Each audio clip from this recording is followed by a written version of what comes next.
Salam, bugün sizə MRT, yəni maqnit rezonans tomoqrafiya müayinəsi haqqında danışacağıq. Əgər sizə və ya bir yaxınınıza bu müayinə təyin edilibsə, narahat olmayın. Məqsədimiz bütün prosesi addım-addım izah edib, hər şeyi sizin üçün daha aydın və stressiz etməkdir.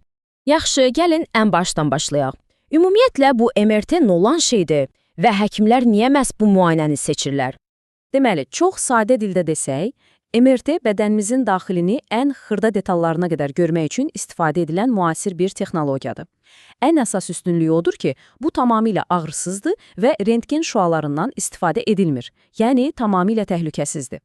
Bugün nələrdən danışacağıq? Baxın, hazırlıqdan tutmuş, müayinə gününə, çoxlarını narahat edən qapalı məkan qorxusuna, yəni klaustrofobiyaya və sonda nəticələrin alınmasına qədər bütün mərhələləri bir-bir nəzərdən keçirəcəyik. Beləcə, sizin nə gözlədiyini tam biləcəksiniz. Və beləliklə, ilk bölməmiz müayinəyə hazırlıq.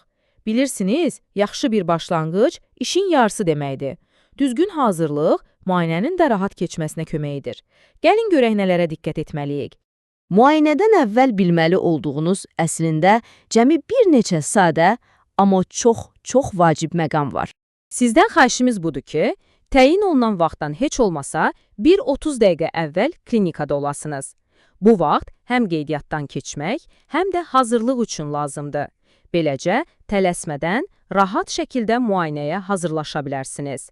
Hə, bəzən olur ki, həkiminizə daha detallı, daha aydın görüntülər lazım olur. Bax, belə hallarda xüsusi bir kontrast maddədən istifadə edilə bilər. Əgər sizə də bu lazımdırsa, müayinədən əvvəl böyrək funksiyasını yoxlayan sadə bir kreatin analizi verməyiniz istənilə bilər. İndi isə çox vacib bir məqam. MRT cihazı nəhəng bir maqnit kimidir. Ona görə də otağa girməzdən əvvəl üzərinizdəki bütün metal əşyaları çıxarmaq mütləqdir.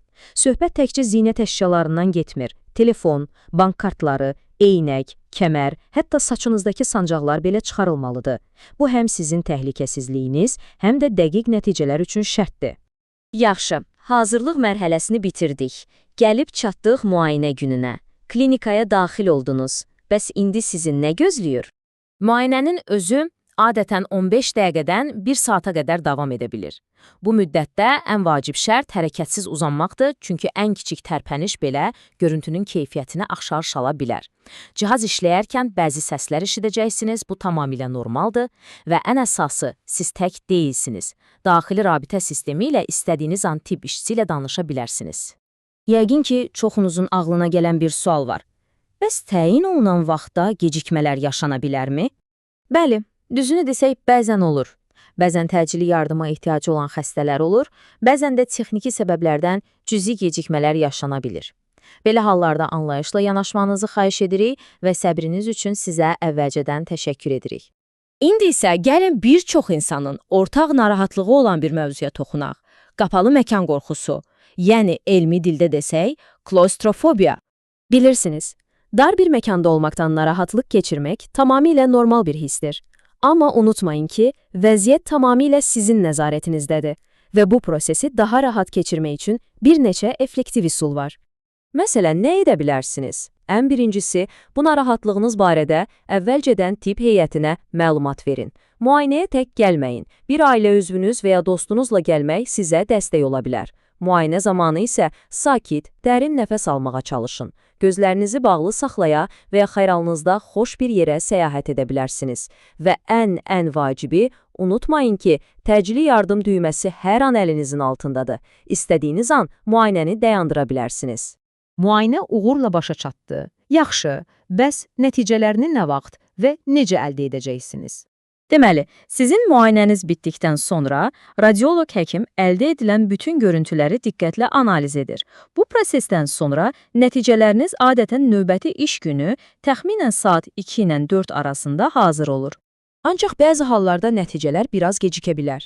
Bu, adətən kliniki vəziyyətin daha mürəkkəb olması ilə bağlıdır. Belə hallarda, həkimlər diaqnozun tam və dəqiq olması üçün görüntüləri daha ətraflı incələməli olurlar. Bu, sadəcə sizin sağlamlığınız üçün atılan bir addımdır. Gəlin sonda bütün danışdıqlarımızı bir daha yekunlaşdıraq. Yadda saxlamalı olduğunuz ən əsas məqamlar hansılardır? Deməli, unutmayın, randevuya yarım saat tez gəlin. Üzərinizdə qətiyyən metal əşya qalmadığından əmin olun. Hər hansı bir narahatlığınız, qorxunuz və ya bədəninizdə implantınız varsa, mütləq bizə deyin. Müayinə zamanı hərəkətsiz qalmağa çalışın və son olaraq ola biləcək kiçik gecikmələrə qarşı anlayışlı olun.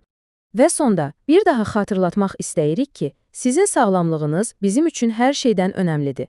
Bu sadə qaydalara əməl etməyiniz müayinənin həm sizin üçün rahat, həm də bizim üçün effektiv keçməsinə böyük kömək edəcək. Sağlam olun.